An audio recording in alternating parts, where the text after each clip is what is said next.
ಎಲ್ರಿಗೂ ನಮಸ್ಕಾರ. Welcome back to Samar YouTube channel. ಎಲ್ಲರೂ ಹೇಗಿದ್ದೀರಾ? ಚೆನ್ನಾಗಿದ್ದೀರಾ ಅಂದ್ಕೊಂಡು ಡೈಲಿ ವ್ಲಾಗ್ ಬೆಳಿಗ್ಗೆಯಿಂದ. ಇವತ್ತು ಬೆಳಿಗ್ಗೆ ಬ್ರೇಕ್ಫಾಸ್ಟಲ್ಲಿ ನಾನು ಚಪಾತಿ ಬೀಟ್ರೋಟ್ ಪಲ್ಯ ಮಾಡ್ತಾಯಿದ್ದೀನಿ. ಸ್ನ್ಯಾಕ್ಸ್ ಬಾಕ್ಸಲ್ಲಿ ಕಾರ್ನ್ ಕೊಡೋಣ ಅಂದ್ಬಿಟ್ಟು, ಜೋಳ ಕೊಡೋಣ ಅಂತ ಹೇಳ್ಬಿಟ್ಟು ಬೇಯೋದಕ್ಕೆ ಅಂತ ಇಡ್ತಾಯಿದ್ದೀನಿ. ಸೊ ಒಂದು ಫುಲ್ ಜೋಳ ಬೇಯೋದಕ್ಕೆ ಇಟ್ಟರೆ ಒಂದು ಅರ್ಧ ಸಾಮಾನ್ಯ ಕೊಟ್ಟು ಕಳಿಸ್ತೀನಿ, ಇನ್ನು ಅರ್ಧ ನಾನು ತಿಂತೀನಿ.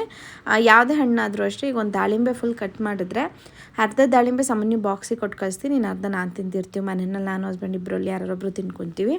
ಯಾಕೆಂದರೆ ಒಂದು ಫುಲ್ ಅವ್ನಿಗೆ ಸ್ನ್ಯಾಕ್ಸ್ ಬಾಕ್ಸಿಗೆ ಕೊಡೋದಕ್ಕಾಗಲ್ಲ, ಇನ್ನು ತಿನ್ನೋದಕ್ಕಾಗಲ್ಲ. ಸೊ ವೇಸ್ಟ್ ಮಾಡೋ ಬದಲು ಸ್ವಲ್ಪ ಕೊಟ್ಟು ಕಳಿಸಿದ್ರೆ ಖಾಲಿ ಮಾಡ್ಕೊಬರ್ತಾನೆ ಅಂತ. ಸೊ ಅವ್ನಿಗೆ ಎಷ್ಟು ಬೇಕಾಗುತ್ತೆ ಅಷ್ಟು ಮಾತ್ರ ಕೊಟ್ಟು ಕಳಿಸ್ತೀನಿ. ಇನ್ನು ಜೋಳ ಒಂದು ಕಡೆ ಬೇಯೋದಕ್ಕೆ ಇಟ್ಟು ಇನ್ನೊಂದು ಕಡೆ ಬೀಟ್ರೋಟ್ ಪಲ್ಯ ಮಾಡ್ತಿದ್ದೀನಿ. ಬೀಟ್ರೋಟ್ ಪಲ್ಯಕ್ಕೆ ನಾನು ಉದ್ದಿನಬೇಳೆ, ಕಡಲೆಬೇಳೆ, ಸಾಸಿವೆ, ಕರಿಬೇವು, ಹಸಿರುಮೆಣ್ಸಿನ್ಕಾಯಿ, ಈರುಳ್ಳಿ ಇದಿಷ್ಟು ಒಗ್ಗರಣೆ ಮಾಡಿ ಅದಕ್ಕೆ ಕ್ಯಾರೆಟ್ ತುರಿದಿರೋದು, ಕ್ಯಾರೆಟು ಮತ್ತು ಬೀಟ್ರೋಟ್ ಎರಡನ್ನೂ ತುರಿದು ನೈಟೇ ತುರಿದು ಇಟ್ಕೊಂಡಿದ್ದೆ. ಬೆಳಗ್ಗೆ ಲೇಟ್ ಆಗಿಬಿಡುತ್ತೆ ಅಂದ್ಬಿಟ್ಟು ತುರಿದು ಬಾಕ್ಸಲ್ಲಿ ಹಾಕಿ ಫ್ರಿಜ್ಜಲ್ಲಿ ಇಟ್ಟಿದ್ದೆ. ಸೊ ಅದನ್ನು ಇದಕ್ಕೆ ಹಾಕಿ ಒಗ್ಗರಣೆಗೆ ಹಾಕಿ ಸ್ವಲ್ಪ ಉಪ್ಪು ಸೇರಿಸಿ ಹಾಗೆ ಪಾತ್ರೆ ಏನು ಮುಚ್ತೇನೆ, ಪ್ಲೇಟ್ ಏನು ಮುಚ್ತೇನೆ, ಹಾಗೆ ಬೇಯೋದಕ್ಕೆ ಅಂತ ಬಿಟ್ಬಿಡ್ತೀನಿ. ತುಂಬ ಟೈಮ್ ಏನು ತೊಗೊಳ್ಳೋದಿಲ್ಲ. ಮತ್ತು ನಾನು ಟೊಮೊಟೊ ಎಲ್ಲ ಬಳಸಲ್ಲ ಬೀಟ್ರೋಟ್ ಪಲ್ಯ ಮಾಡ್ಬೇಕಾದ್ರೆ. ಬೀಟ್ರೋಟ್ ಸ್ವಲ್ಪನೇ ಇತ್ತು, ಹಾಗಾಗಿ ಒಂದು ಕ್ಯಾರೆಟ್ ಕೂಡ ಜೊತೆಗೆ ತುರ್ತಿದ್ದೀನಿ, ಯಾಕಂದರೆ ಬಾಕ್ಸಿಗೆಲ್ಲ ಸಾಕಾಗೋದಿಲ್ಲ ಅಂತ. ಸೊ ಇಲ್ಲಿ ಪಲ್ಯ ಆಲ್ಮೋಸ್ಟ್ ರೆಡಿ ಆಯಿತು. ಹಸ್ಬೆಂಡ್ ಕೂಡ ಬೇಗ ಹೊರಡಬೇಕಿತ್ತು. ಸೊ ನನಗೆ ಬೆಳಿಗ್ಗೆ ಟೈಮ್ ಹೆಂಗಾಗುತ್ತೆ ಅಂದರೆ, ಹಸ್ಬೆಂಡ್ ಬಾಕ್ಸಿಗೆ ಕೊಡಬೇಕು, ಅವ್ರಿಗೆ ರೈಸು ಮಧ್ಯಾಹ್ನಕ್ಕೆ, ಸಾಮಾನ್ಯಗೆ ಮಧ್ಯಾಹ್ನಕ್ಕೆ ಟಿಫಿನ್ ಕೊಡಬೇಕು. ಈ ಥರ ಎರಡೆರಡು ಕೆಲಸ ಆಗಿ ಸ್ವಲ್ಪ ಗಡಿಬಿಡಿ ಆಗಿಬಿಡುತ್ತೆ. ಹಾಗಾಗಿ ಎರಡು ಕೆಲಸನೂ ಮಾಡೋದಕ್ಕೆ ಅಂತ ಟ್ರೈ ಮಾಡ್ತೀನಿ. ಸೊ ಪಲ್ಯ ಒಂದು ಕಡೆ ರೆಡಿ ಮಾಡಿ, ಇನ್ನೊಂದಿಗೆ ಹಸ್ಬೆಂಡ್ಗೆ ಎಷ್ಟು ಬೇಕು ಅಷ್ಟು ಮಾತ್ರ ರೈಸ್ ಮಾಡ್ತಾಯಿದ್ದೀನಿ. ನಾನು ಒಂದು 1/4 ಕಪ್ಪಷ್ಟು ಅಕ್ಕಿ ಹಾಕ್ಬಿಟ್ಟು ಅವರೊಬ್ಬರಿಗೆ ಮಾತ್ರ ಅನ್ನ ಮಾಡಿಕೊಟ್ಟು ಕಳಿಸ್ತೀನಿ. ಮಧ್ಯಾಹ್ನಕ್ಕೆ ನಮ್ಗೆ ಯಾವಾಗ ಊಟ ಮಾಡೋ ಟೈಮ್ ಬರುತ್ತೆ ಆವಾಗ ನಾವು ಮಾಡ್ಕೊತೀವಿ. ಆ್ಯಂಡ್ ಇವತ್ತು ಸಾಮಾನ್ಯಗೆ ಹಾಫ್ ಡೇ ಸ್ಕೂಲ್ ಇದ್ದಿದ್ದು. ಸ್ವಲ್ಪ ಕನ್ಫ್ಯೂಷನ್ ಇತ್ತು, ಯಾಕೆಂದರೆ ಇವತ್ತಿಂದ ಸಾಮಾನ್ಯವ್ರ ಸ್ಕೂಲಲ್ಲಿ ಮಿಡ್ ಟರ್ಮ್ ಎಕ್ಸಾಮ್ ಸ್ಟಾರ್ಟ್ ಆಗ್ತಿದೆ. ಬಟ್ ಸಾಮಾನ್ಯಗೆ ಇರಲಿಲ್ಲ, ಸಾಮಾನ್ಯ ಕ್ಲಾಸ್ಗೆ ಫ್ರೈಡೆಯಿಂದ ಸ್ಟಾರ್ಟ್ ಆಗ್ತಿತ್ತು. ಹಾಗಾಗಿ ಇವರಿಗೆ ರೆಗ್ಯುಲರ್ ಕ್ಲಾಸ್ ಇರುತ್ತಾ ಇಲ್ಲ ಇವ್ರನ್ನೂ ಹಾಫ್ ಡೇ ಕಳಿಸ್ತಾರಾ ಅನ್ನೋ ಸ್ವಲ್ಪ ಕನ್ಫ್ಯೂಷನ್ ಇತ್ತು. ಹಾಗಾಗಿ ನಾನು ಸುಮ್ಮನೆ ರಿಸ್ಕ್ ಯಾಕೆ ತೊಗೊಳ್ಳೋದು ಅಂದ್ಬಿಟ್ಟು ಬಾಕ್ಸಿಗೆ ಲಂಚ್ ಬಾಕ್ಸು, ಸ್ನ್ಯಾಕ್ಸ್ ಬಾಕ್ಸ್ ಎರಡನ್ನೂ ಕೊಟ್ಟು ಕಳಿಸಿದೆ.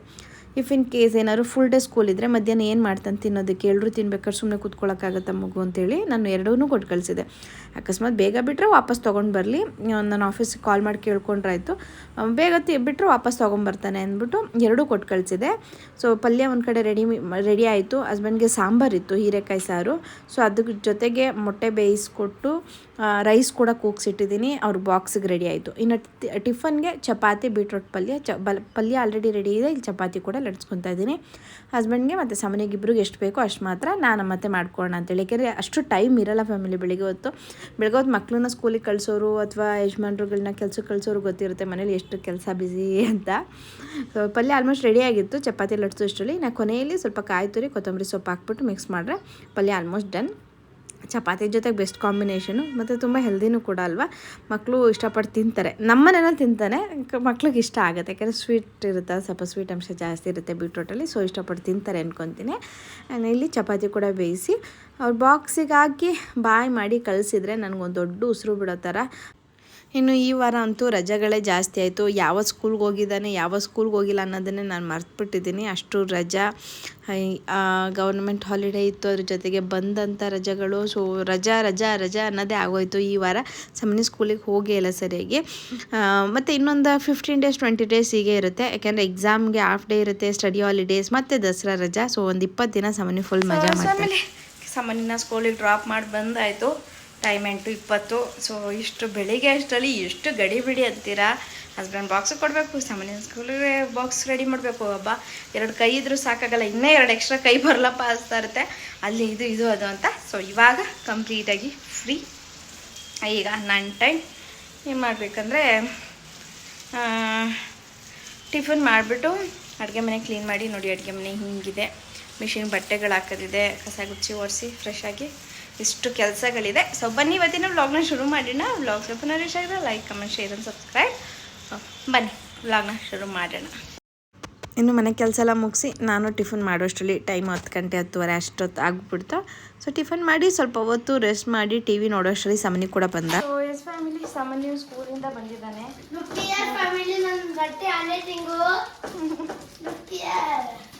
ನಾನು ಲಾಸ್ಟ್ ಇಯರ್ ರಫ್ ನೋಟ್ಗಳು ಇಟ್ಟಿರ್ತೀನಲ್ಲ ಅದ್ರಲ್ಲಿ ಬರೀತಾ ಇದ್ದಾನೆ. ಸೊ ಅವನು ಬಂದು ಇವತ್ತು ಫ್ಯಾಮಿಲಿ ನನ್ನ ಹ್ಯಾಂಡ್ ರೈಟಿಂಗ್ ಎಷ್ಟು ಚೆನ್ನಾಗಿರಲಿಲ್ಲ. ಸೊ ನಿಮಿಷ ಇಲ್ಲಿ ಅಂಚು ಕಾದೋಗಿ ಹೊಗೆ ಬರ್ತಾ ಇದೆ. ಮೊಟ್ಟೆ ಆಮ್ಲೆಟ್ ಹಾಕೋಣ ಅಂದ್ಬಿಟ್ಟು ಇಲ್ಲಿ ಆಮ್ಲೆಟ್ ಹಾಕ್ಬಿಡ್ತೀನಿ. ಸೊ ಸಾಮಾನ್ಯ ಇವತ್ತು ಹಾಫ್ ಡೇ ಸ್ಕೂಲ್ ಇತ್ತು, ಹಾಗಾಗಿ ಅಂದರೆ ಒಂದು ಸಣ್ಣ ಕನ್ಫ್ಯೂಷನು ಸ್ಕೂಲ್ ಕಡೆಯಿಂದ. ಇಲ್ಲಾಂದರೆ ಬೇರೆ ಕ್ಲಾಸಸ್ಗೆ ಇವತ್ತು ಎಕ್ಸಾಮ್ ಸ್ಟಾರ್ಟ್ ಆಗಿದೆ. ಸಾಮಾನ್ಯಗೆ ಫ್ರೈಡೆಯಿಂದ ಎಕ್ಸಾಮು, ಸೊ ಸ್ವಲ್ಪ ಕನ್ಫ್ಯೂಷನಲ್ಲಿ. ಹಾಗಾಗಿ ಫುಲ್ ಡೇ ಸ್ಕೂಲ್ ಇರ್ಬೋದೇನೋ ಅಂದ್ಕೊಂಡು ನಾನು ಮಾಮೂಲಿ ಬಾಕ್ಸ್ ಕೊಟ್ಟು ಕಳಿಸ್ಬಿಟ್ಟಿದ್ದೆ, ಚಪಾತಿ ಮತ್ತು ಪಲ್ಯ ಮಾಡಿ. ಸೊ ಸಾಮಾನ್ಯಗೆ ಅವನು ಬಂದು ಅದನ್ನೇ ತಿಂದ, ಚಪಾತಿ ಮತ್ತು ಪಲ್ಯ ಬಾಕ್ಸಿಗೆ ಕೊಟ್ಟಿದ್ದೇನೆ. ನನಗೆ ಸ್ವಲ್ಪ ಸಾಂಬಾರಿದೆ. ಇವಾಗ ನಾನು ಮನೆ ಕೆಲಸ ಎಲ್ಲ ಮಾಡಿ ಸ್ವಲ್ಪ ಹೊತ್ತು ನಿದ್ದೆ ಮಾಡ್ತಿದ್ದೆ. ಸಾಮಾನ್ಯ ಬರೋವರೆಗೂ ಬೇಗ ಬಂದ. ಇವಾಗ ಓದ್ಕೊತಾ ಇದ್ದೆ. ನಾನು ಓದ್ಕೊಳ್ಳೋಷ್ಟರಲ್ಲಿ ನಾನು ಊಟ ಮಾಡ್ಕೊಬೇಕು. ಸೊ ಇಲ್ಲಿ ಸಾಂಬಾರು ಸ್ವಲ್ಪ ಇದೆ, ಹೀರೆಕಾಯಿ ಸಾರು. ಹಾಗಾಗಿ ಇವಾಗ ಏನು ಅಡುಗೆ ಮಾಡಿಲ್ಲ, ಹೀರೆಕಾಯಿ ಸಾಂಬಾರೇ ತುಂಬಾ ಚೆನ್ನಾಗಿದೆ. ಸೊ ಇದರಲ್ಲೇ ತಿನ್ಕೊಂಡ್ರೆ ಆಯಿತು ಅಂದ್ಬಿಟ್ಟು ಏನೋ ಸಾಂಬಾರು ಏನು ಮಾಡೋಕ್ಕೋಗಿಲ್ಲ, ನೈಟ್ ಏನಾದ್ರು ಮಾಡೋಣ ಅಂತ. ಸೊ ಇಲ್ಲಿ ಆಮ್ಲೆಟ್. ಸಾಮಾನ್ಯ ಆಲ್ರೆಡಿ ಚಪಾತಿ ತಿಂದಿದ್ದಾನೆ, ಅವ್ನಿಗೆ ಊಟ ಬೇಡ ಅಂತೆ. ಹಾಗಾಗಿ ಅವನಿಗೆ ಬರೀ ಆಮ್ಲೆಟ್ ಮಾತ್ರ, ಒಂದು ಆಮ್ಲೆಟ್ ತಿನ್ನಿಸ್ಬಿಟ್ರೆ ಆಯಿತು. ಸೊ ನಾನು ಊಟ ಮಾಡಿಬಿಟ್ಟು ಮತ್ತೆ ವ್ಲಾಗ್ ಕಂಟಿನ್ಯೂ ಮಾಡ್ತೀನಿ ಫ್ಯಾಮಿಲಿ. ಸೊ ಎಸ್ ಫ್ಯಾಮಿಲಿ, ಮತ್ತೆ ಸಂಜೆಯಿಂದ ವ್ಲಾಗ್ ಕಂಟಿನ್ಯೂ ಮಾಡ್ತಿದ್ದೀನಿ. ಸೊ ಇಲ್ಲಿ ಟೀ ಪೌಡ್ರ್ ಜಾಸ್ತಿ ಅನಿಸುತ್ತೆ.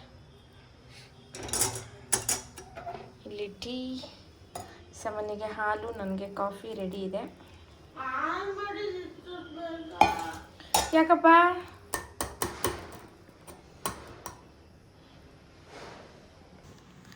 ಹಸ್ಬೆಂಡ್ ಕೂಡ ಬೇಗ ಬಂದಿದ್ದರಿಂದ ಅವರಿಗೂ ಟೀ ಮಾಡಿಕೊಟ್ಟು, ನಾನು ಕಾಫಿ ಮಾಡಿಕೊಂಡು ಸಾಮಾನ್ಯಗೂ ಹಾಲು ಮಿಕ್ಸ್ ಮಾಡಿಕೊಟ್ಟು ಇದೆಲ್ಲ ಮಾಡ್ತಾಯಿದ್ವಿ. ಅಷ್ಟರಲ್ಲಿ ಹಸ್ಬೆಂಡ್ ಯಾವುದೋ ಫಿಲಮ್ ನೋಡಬೇಕು ಅಂದ್ಬಿಟ್ಟು ಯಾವುದೋ ಜುರಾಸಿ ಪಾರ್ಕ್ ಅಂತ ಫಿಲ್ಮ್ ನೋಡೋಕ್ಕೆ ಅಂತ ಶುರು ಮಾಡಿದರು. ಸರಿ, ಅವರು ಫಿಲಮ್ ನೋಡ್ತಾ ಇದ್ರಲ್ಲ ಅಂದ್ಬಿಟ್ಟು ಅವ್ರಿಗೆ ನಾನು ಅಡುಗೆ ಮಾಡೋಕ್ಕೆ ಅಂತ ಹೋಗಬೇಕಾದ್ರೆ ಸ್ವಲ್ಪ ಬರ್ತಾ ನುಗ್ಗೆ ಸೊಪ್ಪು ತೊಗೊಂಬಂದಿದ್ರು. ಹಾಗಾಗಿ ಅದನ್ನು ಬಿಡ್ಸೋಕ್ಕೆ ಅಂತ ಅವ್ರಿಗೆ ಕೊಟ್ಟೆ. ಟಿ ವಿ ನೋಡ್ತಾ ಇದ್ರಲ್ವ, ಹಾಗಾಗಿ ಬಿಡಿಸ್ಕೊಡ್ತೀನಿ ಆಯಿತು ಅಂತ ಹೇಳಿದ್ರು. ಸರಿ ಅಂದ್ಬಿಟ್ಟು ಕೊಟ್ಬಿಟ್ಟು ನಾನು ಅಡುಗೆ ಕೆಲಸ ಮಾಡ್ತಾಯಿದ್ದೀನಿ. ಅಂದರೆ ಅವ್ರಿಗೆ ಏನೇನು ಹೆಲ್ಪ್ ಮಾಡ್ಬೋದು ಅಂಥ ಕೆಲಸದಲ್ಲೆಲ್ಲ ಹೆಲ್ಪ್ ಮಾಡಿಕೊಡ್ತಾರೆ. ಸೊ ಇದು ಆರಾಮಾಗಿ ಟಿ ವಿ ನೋಡ್ತಾ ಇದ್ರಲ್ಲ, ಹಂಗಾಗಿ ಬಿಡಿಸ್ಕೊಡ್ತೀನಿ ಅಂತೇಳಿ. ಸೊ ಏನಾದ್ರು ಒಂದು ಸಣ್ಣ ಪುಟ್ಟ ಹೆಲ್ಪ್ ಮಾಡಿದ್ರೆ ಖುಷಿ ಆಗುತ್ತಲ್ವ, ಅದು ಯಾವುದೋ ಒಂದು ಕೆಲಸ, ಒಂದು ಚಿಕ್ಕ ಹೆಲ್ಪ್ ಮಾಡಿದ್ರೂ ಕೂಡ ತುಂಬ ಖುಷಿ ಪಡ್ತೀವಿ ನಾವು. ಸೊ ಸೊಪ್ಪು ಇಡ್ಸೋಕ್ಕೆ ಕೊಟ್ಟು ಇನ್ನು ಅಡುಗೆಗೆ ರೆಡಿ ಮಾಡ್ತಿದ್ದೀನಿ. ಒಂದು ಕಡೆ ಮೊಟ್ಟೆ ಎಲ್ಲ ಬೇಯೋದಕ್ಕಿಟ್ಟು ಇವತ್ತು ಚಿಕನ್ ಕರಿ ಮಾಡ್ತಿದ್ದೀನಿ. ನೈಟ್ ಅಡುಗೆ ಮಾಡೋಣ ಅಂಥೇಳಿ ಅಡುಗೆಗೆ ಇವತ್ತು ಚಿಕನ್ ಗ್ರೇವಿ ಮಾಡ್ತಾಯಿದ್ದೀನಿ. ಸ್ವಲ್ಪ ಬೇರೆ ಥರ ಮಾಡೋಣ ಅಂತೇಳಿ. ಸೊ ಲಾಸ್ಟ್ ಟೈಮ್ ಚಿಕನ್ ಗ್ರೇವಿದು ಒಂದು ರೆಸಿಪಿ ಶೇರ್ ಮಾಡಿದ್ದೆ, ನಿಮ್ಮೆಲ್ಲರಿಗೂ ಇಷ್ಟ ಆಗಿದ್ದು, ಎಲ್ಲರೂ ಕಮೆಂಟ್ ಮಾಡ್ತೀರಿ ತುಂಬ ಚೆನ್ನಾಗಿ ಬರ್ತಿದೆ ಅಂತ. ಸೊ ಇವತ್ತು ಸ್ವಲ್ಪ ಬೇರೆ ಥರ ಚಿಕನ್ ಗ್ರೇವಿ. ಚಿಕನ್ ಇಲ್ಲಿ ತೊಗೊಂಡಿದ್ದೀನಿ. ಚಿಕನ್ಗೆ ಸ್ವಲ್ಪ ರುಚಿಗೆ ಎಷ್ಟು ಬೇಕೋ ಅಷ್ಟು ಉಪ್ಪು ಇಲ್ಲೇ ಸೇರಿಸ್ಕೋಬೋದು, ಮತ್ತೇನು ಗ್ರೇವಿ ಮಾಡ್ಬೇಕಾದ್ರೆ ಹಾಕೋದು ಬೇಡ. ಚಿಕನ್ ಕರಿ ಎಲ್ಲ ಹೆಂಗೆ ಬರುತ್ತೆ ಅದರಲ್ಲಿ ಮಾಡ್ಕೊಂಡ್ರೆ ಆಯಿತು. ಸೊ ಉಪ್ಪು ಹಾಕ್ಕೊಂಡಿದ್ದೀನಿ ರುಚಿಗೆ ಎಷ್ಟು ಬೇಕೋ ಅಷ್ಟು. ಇದಕ್ಕೆ ಅರಿಶಿನ ಒಂದು 1/4 ಗಂಟೆ ಅಥವಾ ಅರ್ಧ ಗಂಟೆ ಟೈಮ್ ಇದ್ದರೆ 1 ಅವರ್ ಕೂಡ ನೆನೆಸಿಡಿ. ಎಷ್ಟು ಹೊತ್ತು ನೆನೆಸಿಟ್ಟಿರ್ತೀವಿ ಅಷ್ಟು ಚೆನ್ನಾಗಿರುತ್ತೆ. ಸೊ ಅರಿಶಿನ ಹಾಕಿದ್ದೀನಿ. ಇದಕ್ಕೆ ಸ್ವಲ್ಪ ಅಚ್ಚಕಾರದ ಪುಡಿ ಖಾರ ನೋಡಿ ಹಾಕ್ಕೊಳ್ಳಿ. ಕಾಶ್ಮೀರ್ ಚಿಲ್ಲಿ ಪೌಡರ್ ಆದರೆ ಒಂಚೂರು ಜಾಸ್ತಿ ಹಾಕ್ಕೊಳ್ಳಿ. ನಾರ್ಮಲ್ ಖಾರದ ಪುಡಿ ಆದರೆ ಸ್ವಲ್ಪ ಕಡಿಮೆ ಹಾಕಿ, ಜಸ್ಟ್ ಕಲರ್ಗಷ್ಟೇ. ಸೊ ಸ್ವಲ್ಪ ಹಾಕ್ಕೊಂಡಿದ್ದೀನಿ ನಾನು. ಇದಕ್ಕೆ ಚಿಕನ್ ಮಸಾಲ ಪೌಡರ್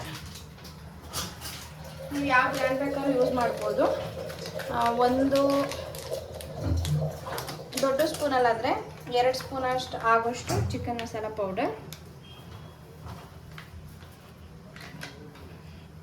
ಸೊ ಇದನ್ನು ಕಲಸಿಡೋಣ. ಇವಾಗ ಚೆನ್ನಾಗಿ ಕೈಯಲ್ಲಿ ಚೆನ್ನಾಗಿ ಕಲಸಿ ನೆನೆಯೋದಕ್ಕೆ ಅಂತ ಬಿಟ್ಬಿಡೋಣ. ಅಷ್ಟರಲ್ಲಿ ನಾವು ಮಸಾಲೆ ರೆಡಿ ಮಾಡ್ಕೊಳ್ಳೋಣ.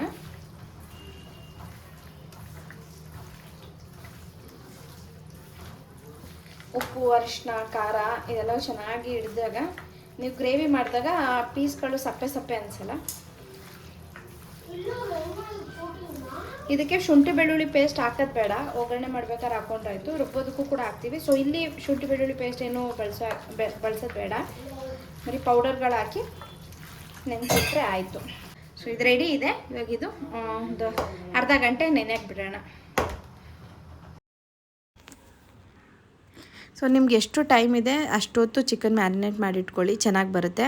1 ಅವರ್ ಆದರೆ ಹೊರಗಡೆ ಇಡಿ. 1 ಅವರ್ಗಿಂತ ಜಾಸ್ತಿ ಟೈಮ್ ಇದೆ. ಈಗ ಮಧ್ಯಾಹ್ನ ತಂದು ಕಲಸಿಡ್ತೀನಿ, ಸಂಜೆ ಗ್ರೇವಿ ಮಾಡ್ತೀನಿ ಅಂದರೆ ಫ್ರಿಜ್ಜಲ್ಲಿ ಇಟ್ಕೊಳ್ಳಿ, ಚೆನ್ನಾಗಾಗುತ್ತೆ.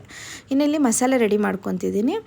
ರುಬ್ಬೋದಕ್ಕೆ ಚಕ್ಕೆ ಮತ್ತು ಸೋಂಪು, ಒಂದು ಏಲಕ್ಕಿ ಇದಿಷ್ಟನ್ನು ಹಾಕಿ, ಇದ್ರ ಜೊತೆಗೆ ಬೆಳ್ಳುಳ್ಳಿ, ಶುಂಠಿ ಇದೆರಡೂ ಹಾಕಿ ಚೆನ್ನಾಗಿ ಫ್ರೈ ಮಾಡ್ಕೋಬೇಕು. ಅದು ಘಮ್ಮಂತ ಫ್ಲೇವರ್ ಬಿಡೋವರೆಗೂ.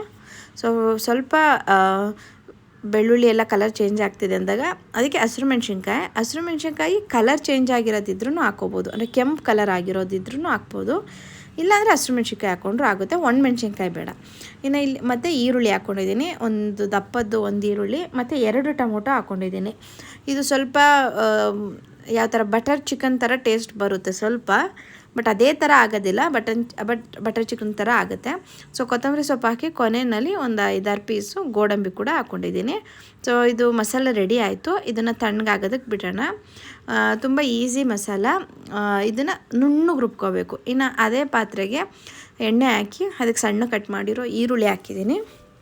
ಈರುಳ್ಳಿ ಎಲ್ಲ ಫ್ರೈ ಆಗ್ತಿದೆ ಅಂದಾಗ ಒಂದು 1/4 ಸ್ಪೂನಷ್ಟು ಶುಂಠಿ ಬೆಳ್ಳುಳ್ಳಿ ಪೇಸ್ಟ್ ಕೂಡ ಹಾಕ್ಕೋಬೇಕು. ನಾವು ಮಸಾಲೆಗೂ ಕೂಡ ಶುಂಠಿ ಬೆಳ್ಳುಳ್ಳಿ ಹಾಕಿದ್ದೀವಿ, ಬಟ್ ಸ್ಟಿಲ್ ಇಲ್ಲೂ ಕೂಡ ಶುಂಠಿ ಬೆಳ್ಳುಳ್ಳಿ ಪೇಸ್ಟ್ ಎಣ್ಣೆಗೆ ಹಾಕ್ಕೊಂಡಿದ್ದೀನಿ. ಈಗ ಇದಕ್ಕೆ ಏನು ಕಲಸಿಟ್ಟಿದ್ವಿ ಚಿಕನ್ನು, ಆ ಚಿಕನ್ ಹಾಕ್ಕೊಂಡಿದ್ದೀನಿ. ಸೊ ಇದನ್ನು ಚೆನ್ನಾಗಿ ಫ್ರೈ ಆಗೋದಕ್ಕೆ ಅಂತ ಬಿಟ್ಬಿಡ್ಬೇಕು. ಎಲ್ಲ ಎಣ್ಣೆ ಎಲ್ಲ ಬಿಟ್ಕೊತಿದೆ ಅಂದಾಗ ನಾವೇನು ನುಣ್ಣಗೆ ರುಬ್ಬಿಟ್ಕೊಂಡಿದ್ವಿ ಮಸಾಲ, ಆ ಮಸಾಲಾನ ಹಾಕಿ ನೀರು ಎಷ್ಟು ಬೇಕು ಸೇರಿಸಿ ಕುದಿಯೋದಕ್ಕೆ ಬಿಡಬೇಕು. ಇದನ್ನು ನಾನು ಕುಕ್ಕರಲ್ಲಿ ಮಾಡ್ತಾಯಿಲ್ಲ, ಅಂದರೆ ಅಡುಗೆ ಕುಕ್ಕರಲ್ಲಿ ಮಾಡ್ತಾಯಿದ್ದೀನಿ, ಬಟ್ ವಿಜಿಲ್ ಮುಚ್ಚಿ ಬೇಯಿಸ್ತಾ ಇಲ್ಲ. ಹಾಗೆ ಓಪನ್ ಇಟ್ಟು ಬೇಯೋದಕ್ಕೆ ಅಂತ ಬಿಟ್ಟಿದ್ದೀನಿ. ನೀವು ಬೇಗ ಆಗಬೇಕು ಅಂದರೆ ಒಂದು ವಿಜಿಲ್ ಬರ್ಸ್ಕೊಂಡ್ರೂ ಆಗುತ್ತೆ, ಅದು ತುಂಬ ಚೆನ್ನಾಗಾಗುತ್ತೆ, ಚಿಕನ್ ಎಲ್ಲ ಬೇಯುತ್ತೆ. ಸೊ ನೋಡಿ ಇಷ್ಟು ಗಟ್ಟಿಗಿದೆ. ನೀವು ಹದ ಹೇಗೆ ಬೇಕೋ ನೋಡ್ಕೋಬೋದು. ಸೊ ನಾನು ನಮ್ಗೆ ಹೇಗೆ ಹದ ಬೇಕು ಅಷ್ಟು ನೀರು ಸೇರಿಸಿ ಚೆನ್ನಾಗಿ ಕುದಿಸಿ ಕೊನೆಯಲ್ಲಿ ಕೊತ್ತಂಬರಿ ಸೊಪ್ಪು ಆ್ಯಡ್ ಮಾಡಿದ್ದೀನಿ. ಸೊ ಚಿಕನ್ ಕರಿ ರೆಡಿ ಆಯಿತು. ತುಂಬ ಒಳ್ಳೆ ರುಚಿ ಕೊಡುತ್ತೆ. ಮತ್ತು ನಾವು ನಾರ್ಮಲಾಗಿ ಯಾವಾಗಲೂ ಮನೇಲಿ ಮಾಡೋ ಸಾರು ಗ್ರೇವಿಗಿಂತ ಇದು ಸ್ವಲ್ಪ ಬೇರೆ ಥರನೇ ಅನಿಸುತ್ತೆ. ಸೊ ತುಂಬ ಚೆನ್ನಾಗಿತ್ತು.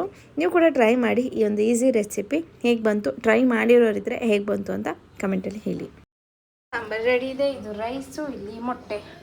ಸಾಂಬಾರಲ್ಲ, ಇದು ಚಿಕನ್ ಕರಿ. ಸೊ ಟೇಸ್ಟ್ ಹೆಂಗೆ ಬಂದಿದೆ ಅಂತ ಹೇಳ್ತೀನಿ. ಚೆನ್ನಾಗಂತೂ ಆಗಿದೆ. ಚಿಕನ್ ಅಷ್ಟು ಚೆನ್ನಾಗಿ ಸಾಫ್ಟಾಗಿ ಬಂದಿರುತ್ತೆ, ಯಾಕಂದರೆ ನೆನೆಸಿಟ್ಟಿರ್ತೀವಲ್ಲ. ಸೊ ಚೆನ್ನಾಗಾಗಿರುತ್ತೆ. ಸೊ ಇವಾಗ ಮುದ್ದೆ ಕಟ್ಟಿ ಊಟ ಮಾಡೋ ಟೈಮ್. ಆ್ಯಂಡ್ ಇಲ್ಲಿ ಒಬ್ಬರು ಫೋನ್ ಮುಳ್ಗೋಗವ್ರೆ, ಒಬ್ಬರು ಟಿ ವಿಲಿ ಮುಳ್ಗೋಗವ್ರೆ. ಯಾಕೆ ಇದು ಜುರಾಸಿಕ್ ಪಾರ್ಕದು ಫಿಲಮ್ ಅಂತೆ. ನನಗೇನೋ ಇದು ಇಂಟ್ರೆಸ್ಟ್ ಇಲ್ಲ, ನೋಡಿಲ್ಲ. ಸಾಮಾನ್ಯಗೆ ಇಂಟ್ರೆಸ್ಟಾ? ನಿಂಗೆ ಇಂಟ್ರೆಸ್ಟ್ ಇದೆಯಾ? ನನಗೆ ಇಂಥವೆಲ್ಲ ಇಂಟ್ರೆಸ್ಟ್ ಜಾಸ್ತಿ ಬಂದುಬಿಡುತ್ತೆ. ಸೊ ಇದು ನೋಡ್ತಾರೆ. ಸೊ ಈಗ ಅಡುಗೆ ಎಲ್ಲ ಮುಗೀತು ಫ್ಯಾಮಿಲಿ. ಬೇಗ ನನಗೆ ನಾನ್ ವೆಜ್ ಅಡುಗೆ ಮಾಡೋದಕ್ಕೆ ಜಾಸ್ತಿ ಟೈಮ್ ತೊಗೊಳ್ಳೋದಿಲ್ಲ. ವೆಜ್ ಅಡುಗೆಗೆ ಸ್ವಲ್ಪ ಟೈಮ್ ಜಾಸ್ತಿ ತೊಗೊತೀನಿ, ಬಟ್ ನಾನ್ ವೆಜ್ ಅಡುಗೆನ ನಾನು 1/4 ಗಂಟೆಲಿ ಮುಗಿಸ್ಬಿಡ್ತೀನಿ. ಸೊ ಫೈನಲಿ ಈ ವ್ಲಾಗ್ನ ಎಂಡ್ ಕೂಡ ಮಾಡ್ತಾಯಿದ್ದೀನಿ. ಸೊ ಇದಾಗಿತ್ತು ನಮ್ಮ ಒಂದು full day routine. I hope ನಿಮ್ಮೆಲ್ಲರಿಗೂ ಇಷ್ಟ ಆಗಿದೆ ಅಂದ್ಕೊಳ್ತೀನಿ. ಸೊ ವ್ಲಾಗ್ ಸ್ವಲ್ಪನಾದ್ರು ಇಷ್ಟ ಆಗಿದ್ರೆ like, comment, share and subscribe ಹೀಗೆ ಸಪೋರ್ಟ್ ಮಾಡ್ತಾಯಿರಿ. ಆ್ಯಂಡ್ ಯಾರೆಲ್ಲ ನೋಡ್ತೀರಾ, ಸಪೋರ್ಟ್ ಮಾಡ್ತಿದ್ದೀರಾ, ಲೈಕ್ ಮಾಡ್ತಿದ್ದೀರಾ, ಕಮೆಂಟ್ ಮಾಡ್ತಿದ್ದೀರಾ, ಅವರೆಲ್ಲರಿಗೂ ಥ್ಯಾಂಕ್ ಯು ಸೋ ಮಚ್. ಹೀಗೆ ಸಪೋರ್ಟ್ ಮಾಡ್ತಾಯಿರಿ ಅಂತಲೇ ಅಷ್ಟೇ ಕೇಳ್ಕೊಳ್ಳೋದಕ್ಕಾಗತ್ತೆ. ಸೊ ಮತ್ತೆ ಹೊಸ ವ್ಲಾಗ್ ಜೊತೆ ವಾಪಸ್ ಬರ್ತೀನಿ. Once again thank you all and thank you for watching.